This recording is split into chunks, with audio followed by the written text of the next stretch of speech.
सुमन ज्यादा पढ़ी लिखी नहीं थी, पर वैसे वो बहुत होशियार थी। धामपुर शहर में उसकी ससुराल थी। आजकल वो अपने बेटे पारस के साथ मायके रहने आई हुई थी। पारस, इतना दौड़ा दिया, थक गई हो बेटा, अब तंग मत करो, चलो ये एक निवाला और खाओ। सुमन बिटिया, तू जितना बोलेगी खाने के लिए ये उतना ही तुझे तंग करेगा। अपना भी तो ध्यान रखना है, 7वां महीना चल रहा है, ऐसे भागा दौड़ी ठीक नहीं। क्या करूँ माँ, खाने के लिए इसके आगे पीछे ना भागूं तो ये पूरा दिन कुछ ना खाए। रुको माँ, शायद मेरा फोन बज रहा है। हेलो माँ जी, सब ठीक तो है? आप रो क्यों रही हो? क्या नितिन का एक्सीडेंट हो गया? कौन से अस्पताल में है वो? मैं पहुँच रही हूँ। सुमन के पति नितिन का रोड एक्सीडेंट हो जाता है। सुमन अस्पताल पहुँचती है। सुमन बहू, डॉक्टर ने कहा है कि नितिन के पैरों में गहरे जख्म आए हैं। डॉक्टर, कुछ तो इलाज होगा। देखिए, अभी कुछ नहीं कहा जा सकता, इनके घुटनों के हिस्से में ज्यादा दबाव पड़ा है। माँ, मैं और मीना जरा घर जा रहे हैं, बंटी घर पर अकेला है। सुनो जी, ये तुम्हारा भाई तो अपाहिज हो गया है। अब हमारी छाती पर क्या ये सारी जिंदगी बैठकर मूंग दलेंगे? ऊपर से उसके 2 बच्चे, एक साथ में है और एक पैदा होने वाला है। अब तुम मेहनत करोगे और वो मुफ्त की रोटियां तोड़ेंगे। अरे मीना, तुम देखती जाओ, इन्हें घर तो आने दो। मैंने सारा किस्सा ही खत्म कर देना है, तुम मुझे इतना बेवकूफ मत समझो। मैंने सब सोच लिया है कि मुझे करना क्या है। हाँ। सुमन और उसकी सास नितिन को घर लेकर आते हैं। अगले दिन, माँ, मुझे नहीं लगता कि अब नितिन कोई काम कर पाएगा या कभी चल पाएगा। देखो ना, मेरा भी अपना परिवार है, मेरे भी अपने बच्चे हैं, है ना। मैं कब तक इसके परिवार को भी पालता रहूंगा। सुरेश, तू कहना क्या चाहता है? साफ साफ बोल। मैंने सोच लिया है, अब हम दोनों भाइयों को अलग अलग हो जाना चाहिए। हम दोनों भाइयों का कोई अपना मकान या अपनी दुकान तो है नहीं, किराए के घर में रहते हैं और किराए की ही दुकान है। मैं कब तक किराया भी भरूं और सबकी रोटी का भी इंतजाम करूं। नितिन, तू अब सुमन और अपने बच्चों के साथ दूसरे घर में रहने का इंतजाम कर ले। सुरेश, तुझे जरा सी भी शर्म नहीं आती? अपने छोटे भाई की मजबूरी का फायदा उठा रहा है। आज उसे जिंदगी ने अपाहिज बना दिया है तो तू उसको हर तरफ से लाचार बना रहा है। माँ जी, आप ये गनीमत समझो कि हम आपको यहाँ से नहीं निकाल रहे हैं, वरना फिर आप जानती हैं। अरे तू क्या मुझे निकालेगी? मैं ही अपने बच्चों के साथ यहाँ से चली जाऊंगी। सुरेश, तू बड़े भाई के नाम पर कलंक है। अगले दिन सुमन सबके साथ अपनी माँ के घर आ जाती है। तू चिंता मत कर, तू अब मेरे साथ यहीं रह मेरे पास। नहीं माँ, मैं तुम पर अपने परिवार का बोझ नहीं डाल सकती। तुम भैया भाभी के साथ रहती हो, मैं नहीं चाहती मेरी वजह से मेरे मायके में कोई परेशानी हो। माँ, तुम यही पास में ही कोई किराए का घर दिलवा दो, मैं वहीं रह लूंगी।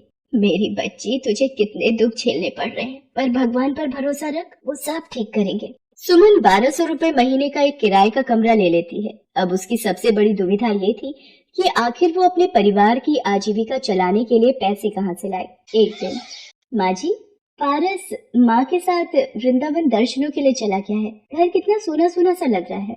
हाँ बहू, वो होता है तो पूरा घर उसके शोर से गूंजता रहता है। माँ जी, नितिन की 2 कमीजें दर्जी को ठीक करने के लिए दी थी, मैं लेकर आती हूँ। सुमन बाजार चली जाती है। रास्ते में वो सोच में डूबी थी, क्या करूँ? मुझे कमाई का कोई जरिया तो ढूंढना ही होगा। मुझे कहीं नौकरी भी तो नहीं मिलेगी। काश मैं ज्यादा पढ़ी लिखी होती। अरे, सब्जी के ठेले लगे हुए हैं। नितिन का लौकी खाने का मन था, उस सब्जी के ठेले से ले लेती हूँ। भैया, ये एक लौकी देना।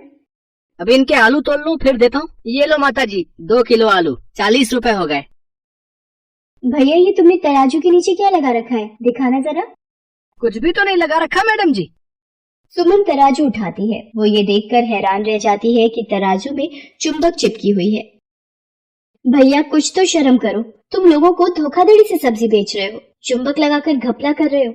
ईमानदारी से काम करना नहीं आता तुम्हें? पता नहीं कब से लोगों के साथ धोखाधड़ी करके सब्जी बेच रहा है।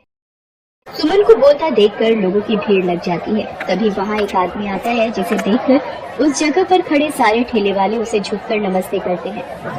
गौरिया, क्या हुआ? मैं इतना शोर के साथ तेरे ठेले पर? ये सब्जी वाला लोगों को ठगता है, अपने तराजू में चुंबक लगाकर लोगों से धोखाधड़ी करके अपनी सब्जी बेचता है।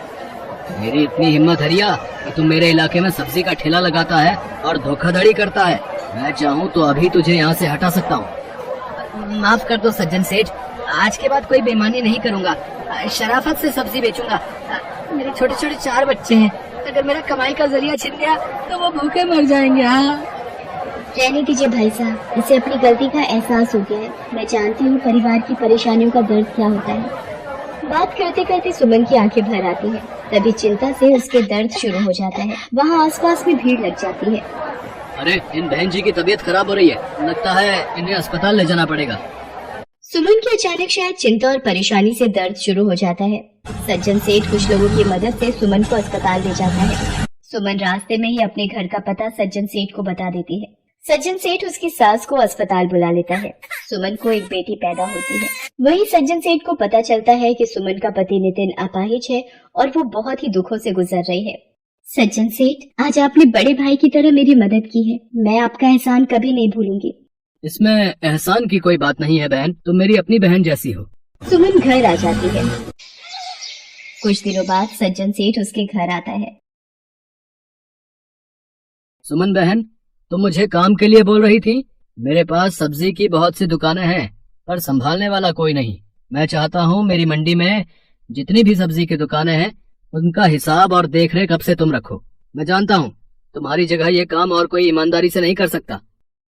माँ जी, नितिन देखो, भगवान ने सज्जन सेठ के रूप में एक भाई देकर हमारी कितनी मदद कर दी। सुमन की आंखों में खुशी के आंसू थे।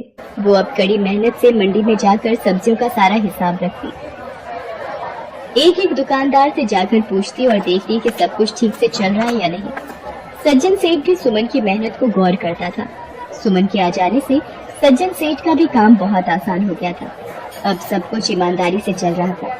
अब कोई भी सब्जी बेचने वाला दुकानदारी में घोटाला नहीं करता था। बहू, तुम बहुत मेहनती हो। तुम्हारी जैसी बहू पाकर मैं धन्य हो गई। अब तो नितिन भी थोड़ा थोड़ा ठीक हो रहा है। देखना, तुम्हारा प्रेम और भगवान के आशीर्वाद से वो भी जल्दी चलने लगेगा। सुमन को सज्जन सिंह के रूप में देवता समान भाई मिल गया था। उस दिन के बाद सुमन सब्जी मंडी का सारा काम संभालने लगी। धीरे धीरे अपनी ईमानदारी और मेहनत के बल पर सुमन एक सब्जी वाली बहू बनकर अपनी सारी जिम्मेदारियां निभाती है।